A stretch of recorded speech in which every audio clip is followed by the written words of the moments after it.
Danzatrici e danzatori, ma prima di tutto autori. I moderni seguaci di Tersicore usano il corpo come un display sul quale lasciare messaggi ora di gioia, ora di solitudine.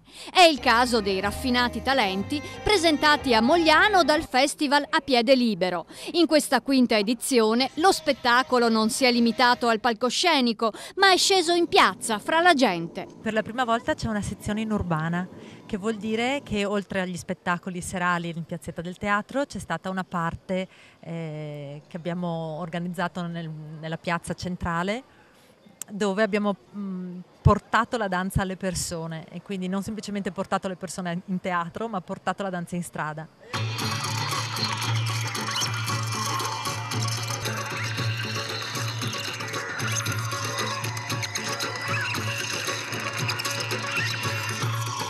Con la gente nelle piazze si danza veramente in relazione, si comunica con le persone, e questo è il lavoro e il valore della danza.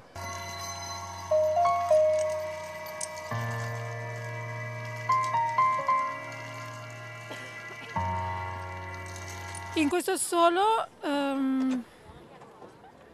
indago il tema dell'abbandono e anche però la reazione e il riscatto a questa condizione.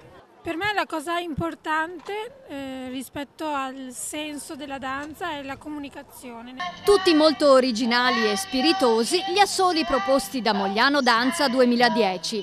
Non per niente si tratta di artisti pluripremiati che con molta determinazione si stanno facendo strada in Italia e all'estero. Secondo me, per essere un ballerino di talento occorre tanto lavoro, tanta fatica, tanta umiltà.